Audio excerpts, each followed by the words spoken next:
तो last class में हमने थोड़ा इंट्रोडक्शन देखा था टू फैक्ट्स। जिनने लास्ट क्लास नहीं दी थी तो मैं थोड़ा सा उसका वो रिपीट कर दूंगा।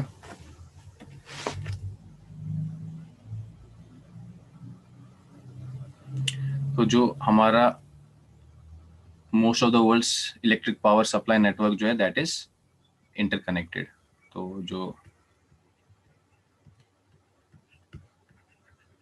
Most of the electric supply network हमारा जो है दैट इज इंटरकनेक्टेड।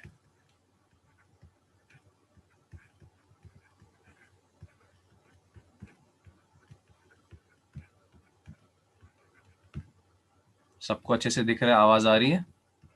चैट में लिख दो।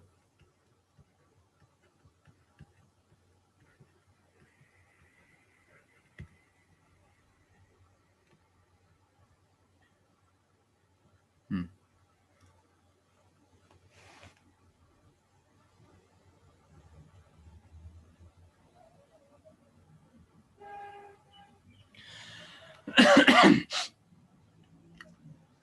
So most of our electric supply network is interconnected, as you have already studied in power system. So your interconnection, it can be, समझो आपका interconnection जो है that can be inter utility,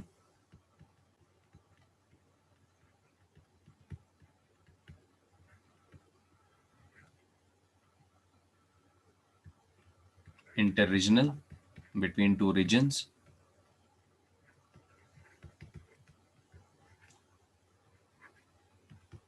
and you can also have international connections.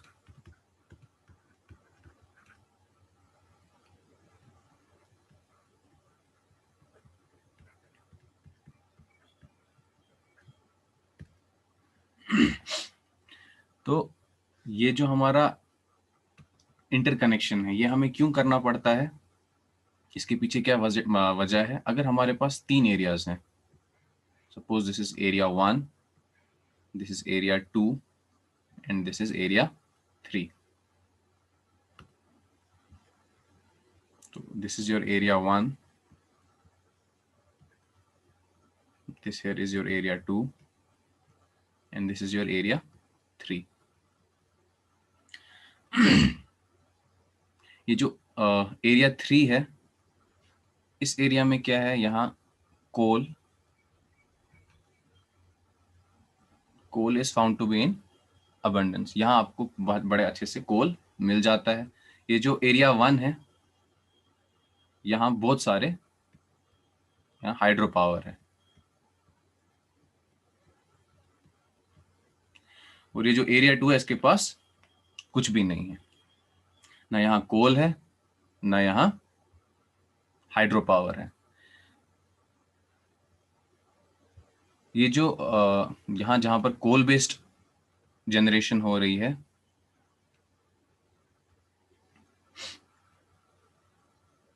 ये generate कर सकता है आपका 800 megawatt. जो ये आपका हाइड्रो है, इट कैन जनरेट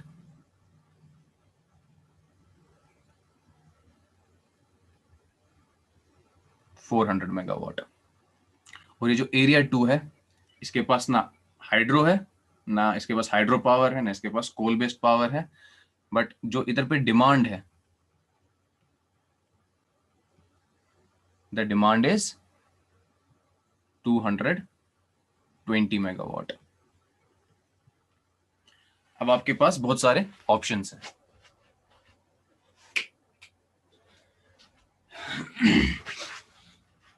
देखो आपको क्या करना पड़ेगा।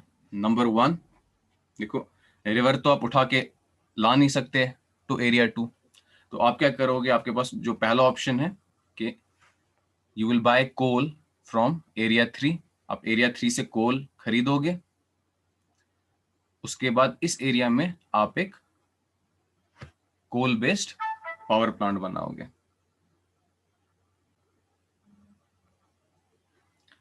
तो आप क्या करोगे? आपके पास पहला ऑप्शन क्या है? इस एरिया 2 को पावर देने के लिए आप एरिया 3 से कोल खरीदोगे और यहाँ एक नया जनरेटिंग स्टेशन बनाओगे। इसमें प्रॉब्लम क्या आएगी? आपको एक बिल्कुल नया नेटवर्क खड़ा करना है, आपको एक बिल्कुल नया जनरेटिंग स्टेशन बनाना है। और नया जनरेटिंग स्टेशन बनाने में क्या होगा, आपको आपको बहुत ज्यादा पैसा लगेगा। अब हम देखते हैं ये उतना फीजिबल नहीं है कि एक बिल्कुल नया जनरेटिंग स्टेशन हम इस एरिया के लिए खड़ा कर दें। तो अब हम देखेंगे इस हाइड्रो वाला जो एरिया है, इसकी जो डिमांड है दैट इज, इसकी डिमांड हम देखेंगे ड्यूरिंग समर्स एंड विंटर्स।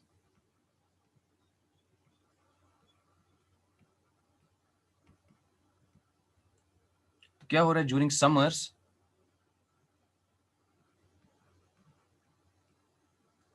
इसकी डिमांड सिर्फ 120 मेगावाट है, और ड्यूरिंग विंटर्स जो डिमांड है वो बढ़ के हो जाती है 420 मेगावाट।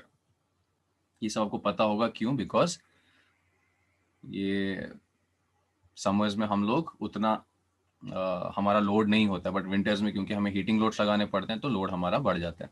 ये जो एरिया 3 है यहाँ पर डिमांड उल्टी है,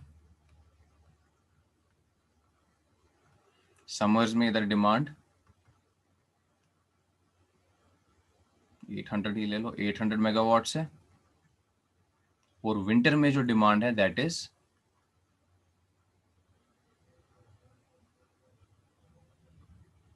400 मेगावाट।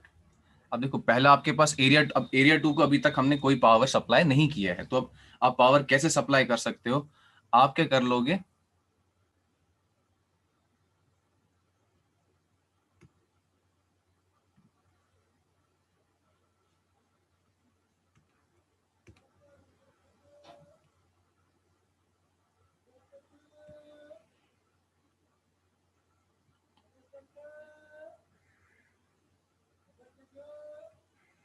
हम देखेंगे और कोई तरीका है हमारे पास इधर पावर पहुंचाने का।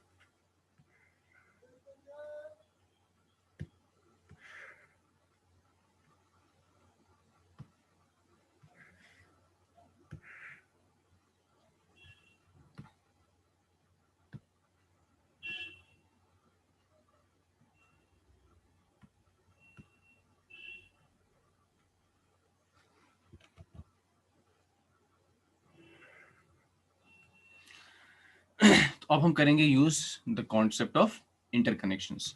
तो इसमें क्या होगा, सबसे पहले आप ले लो समर टाइम।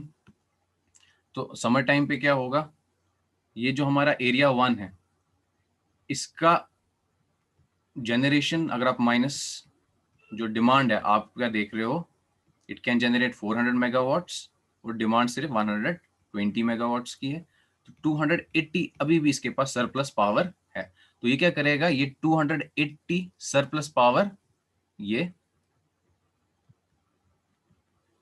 इधर हमारे ग्रिड को दे देगा, और ग्रिड के थ्रू एरिया 2 इसमें से 220 मेगावाट्स ले लेगा। अब देखो इससे आपको फायदा क्या मिला, पहली चीज आपको एक नया जनरेटिंग स्टेशन नहीं बनाना पड़ा, जिसकी वजह से आपके बहुत पैसे बचे। तो आपने क्या किया, आपने सीधा एरिया 1 का पावर लिया। Obviously you will have to pay, आप इस एरिया 1 वाली स्टेट को थोड़ा पे करोगे, और आपने ये पावर ले लिया। अब जैसे ही विंटर आएगी, विंटर में अब क्या चाहिए, जो आपका हाइड्रो वाला एरिया है इसको भी 20 मेगावाट्स चाहिए। तो ड्यूरिंग विंटर्स क्या होगा, इसके पास 400 मेगावाट्स है एक्स्ट्रा, ये 220 इसको देगा, और 20 मेगावाट्स इस एरिया को देगा। वरना आपको क्या करना था, इस 20 मेगावाट्स के लिए एक और नया जनरेटिंग स्टेशन एरिया 1 में खड़ा करना था। और हाइड्रो इलेक्ट्रिक पावर प्लांट, ये तो इसकी इनिशियल कॉस्ट बहुत ही ज्यादा होती है। तो ये सब समझाने का मतलब क्या था, आपने एक चीज देखी, जो हमारा ट्रांसमिशन है हम ये क्यों यूज कर रहे हैं। तो क्वेश्चन आता है व्हाई इंटरकनेक्ट। तो हमने देख लिया क्यों इंटरकनेक्ट करना है। कनेक्शन से क्या होता है, we interconnect to reduce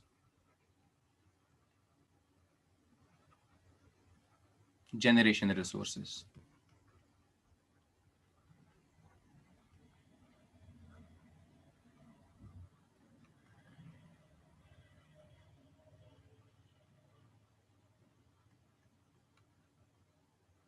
to serve the load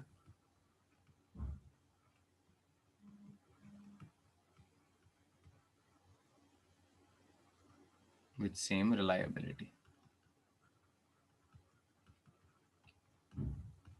तो हमने देखा कि अगर हम इंटरकनेक्ट करेंगे तो हम क्या कर सकते हैं, हम अपने जनरेशन रिसोर्सेज को रिड्यूस कर सकते हैं और जो लोड है उसको हम सेम रिलायबिलिटी के साथ पावर प्रोवाइड कर सकते हैं, जो कि हमने यहां पर देखा।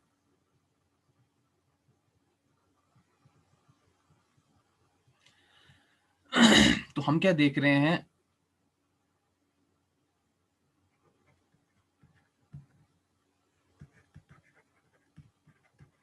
कि ट्रांसमिशन जो है ये एक अल्टरनेटिव है टू न्यू जनरेशन रिसोर्सेज।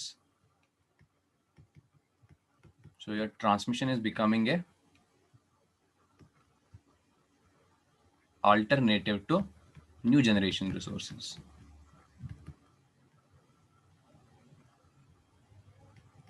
जैसे कश्मीर में हो रहा है,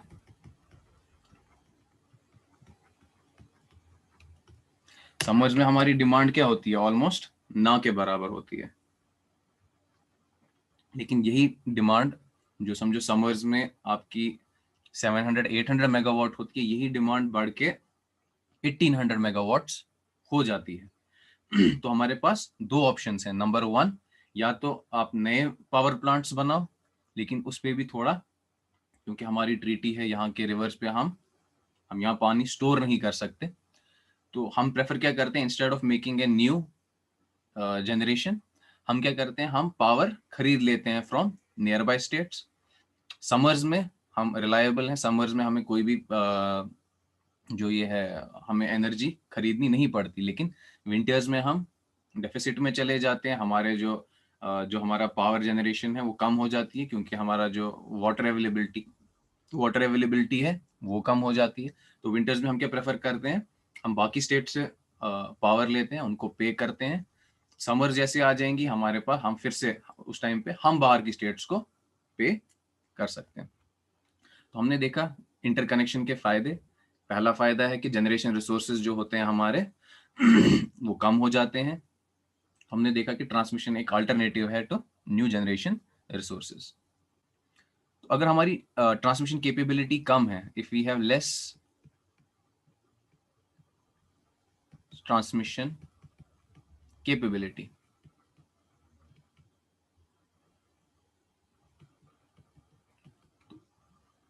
इससे आप क्या इन्फर करोगे, अगर ट्रांसमिशन की कैपेबिलिटी कम है तो हमें ज्यादा जनरेशन रिसोर्सेज लगाने पड़ेंगे।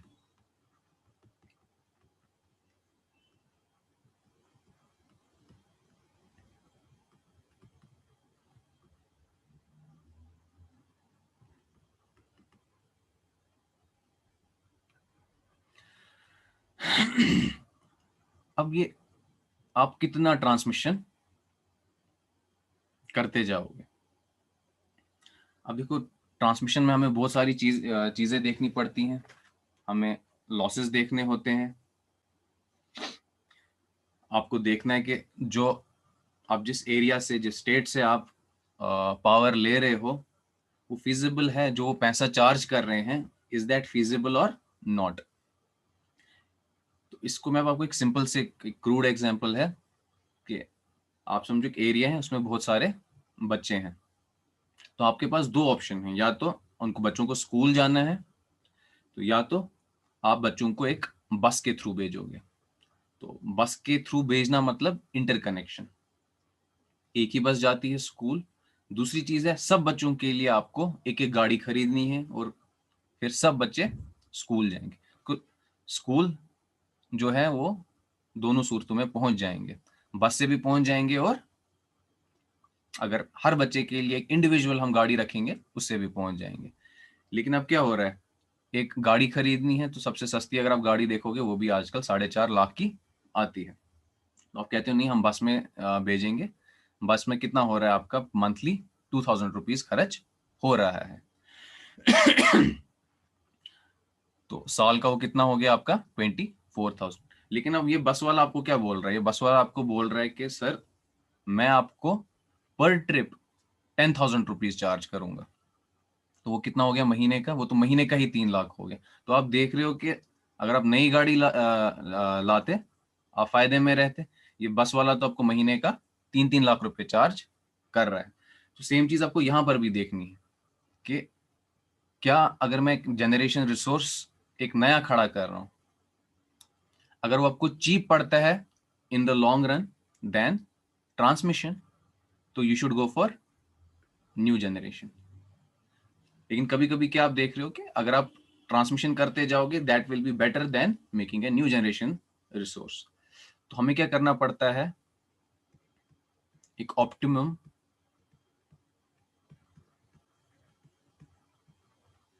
Balance is to be maintained. ये इतना इजी नहीं होता है, इसके लिए आपको पूरा प्रोफेशनल लोग बैठे होते हैं, सिस्टम प्लानर्स बैठे होते हैं, जो कि ये चीज देखते हैं कि कब तक हमारा काम ट्रांसमिशन से होता जाएगा और कब it's better to switch to a new generation resource. The optimum balance is to be maintained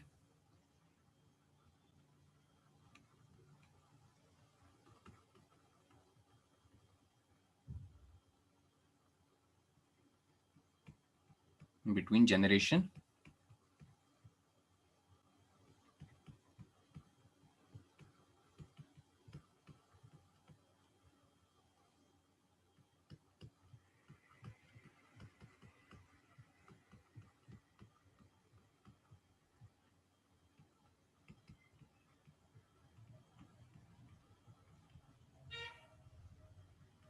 तो जो आपके सिस्टम प्लानर्स होते हैं they use advanced methods of analysis,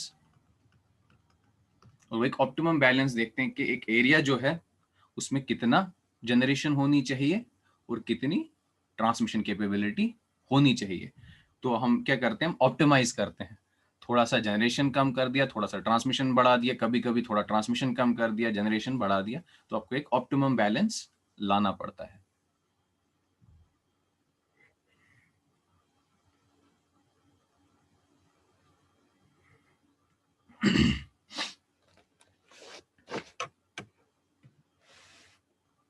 लेकिन अब हमने लास्ट टाइम ये देखा था कि ये जो इंटरकनेक्शन है इसके साथ कुछ प्रॉब्लम्स भी आती हैं।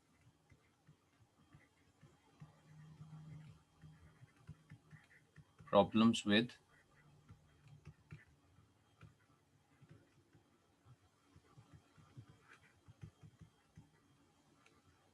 इंटरकनेक्शन या फिर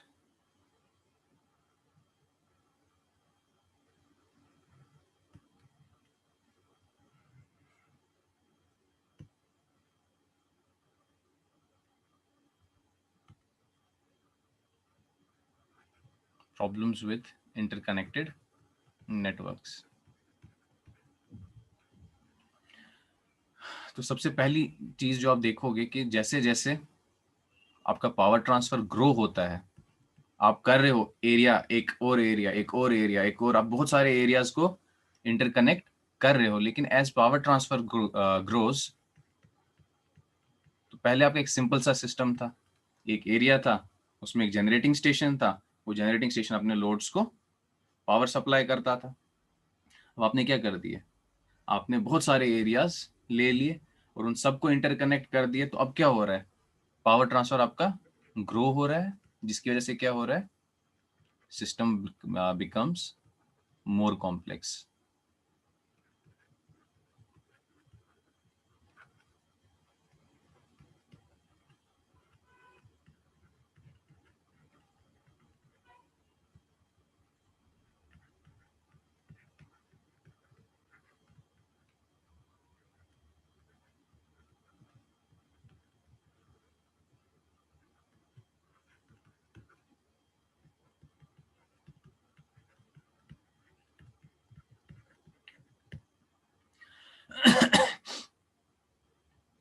तो मतलब जैसे जैसे आपका ये इंटरकनेक्टेड नेटवर्क बड़ा बड़ा हो जाएगा, क्या हो जाएगा, आपका जो नेटवर्क है वो ज्यादा ज्यादा कॉम्प्लेक्स, आपको पावर को कंट्रोल करना है, आपका पावर एक एरिया से दूसरे एरिया तक ट्रांसफर होना चाहिए। तो आप क्या चाहते हो, आप कंट्रोल चाहते हो कि आप इजीली कंट्रोल कर सको। तो जैसे जैसे आपका नेटवर्क कॉम्प्लेक्स होता जाएगा, ये सब करना डिफिकल्ट बनता जाएगा।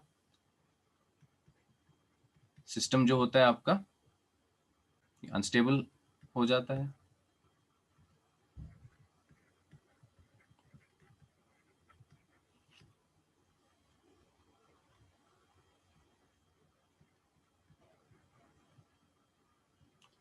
हमने देखा कि इंटरकनेक्शन में इंपॉर्टेंट चीज क्या है, ट्रांसमिशन, लेकिन हम फुल्ली यूटिलाइज कर ही नहीं पाते हैं ट्रांसमिशन नेटवर्क को। अपने full utilization of transmission is not possible. ये पॉइंट्स मैं इसलिए डिस्कस नहीं कर रहा हूं, लास्ट क्लास में ऑलरेडी डिस्कस्ड हैं।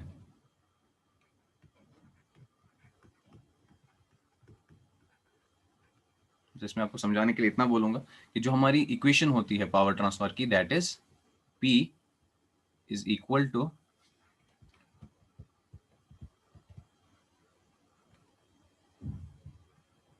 your P is equal to sending end voltage into receiving end voltage upon reactance of line sine of delta।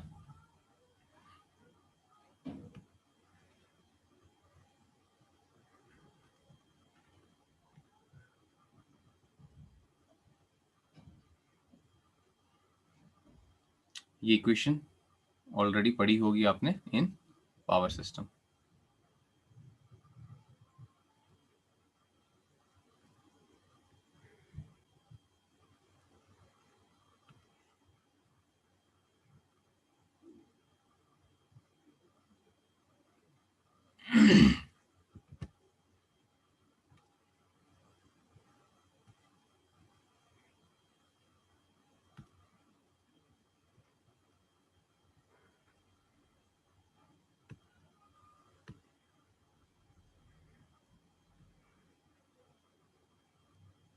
ये आपके दो एरियाज हैं जिनको हमने कनेक्ट किया है वाया ट्रांसमिशन लाइन। तो आई होप आपको इस क्लास में पहली चीज ट्रांसमिशन क्यों इंपॉर्टेंट है ये चीज समझ आ गई होगी कि इससे हमें जनरेशन रिसोर्सेज कम होते हैं, तो हम चाहते हैं कि हम पावर इजीली ट्रांसमिट कर सकें। लेकिन अब कुछ प्रॉब्लम आती है ट्रांसमिशन में, तो एक उसमें से problem, full utilization of transmission is not possible, वो यहां पर हम देख रहे हैं।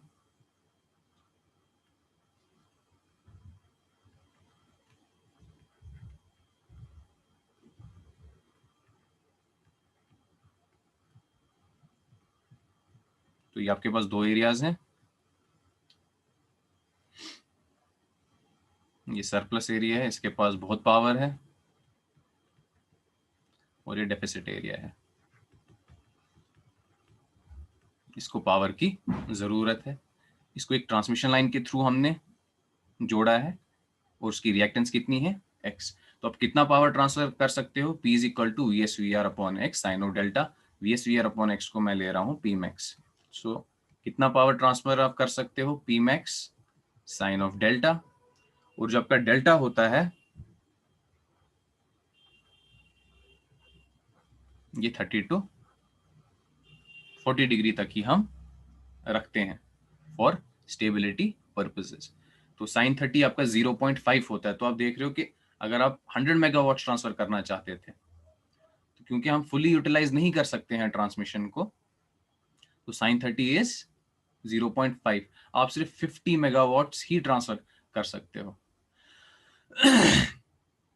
तो ये इस डेल्टा की वजह से होता है, full utilization of transmission is not possible.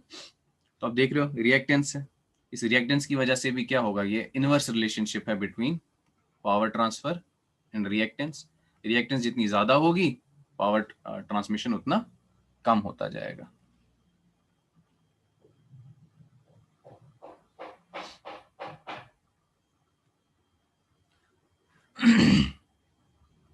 Third point होता है कि स्टेबिलिटी हमारी डिक्रीज हो जाती है।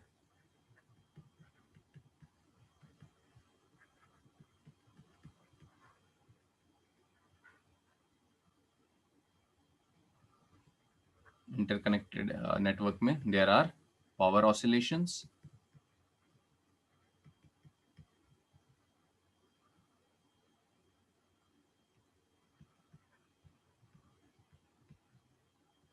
पावर फ्लो कंट्रोल जो होता है दैट इज डिफिकल्ट।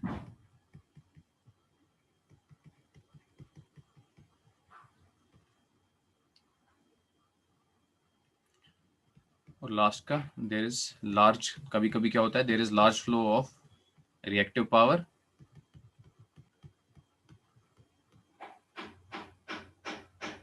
जिसकी वजह से क्या हो जाता है वोल्टेज कोलैप्स। तो ये कुछ प्रॉब्लम्स हैं associated with your interconnected network. तो अब हमें देखना है आगे कि कैसे फैक्ट्स डिवाइसेस जो होते हैं वो इन्हीं सब प्रॉब्लम्स को ट्रबल शूट करते हैं। ठीक है।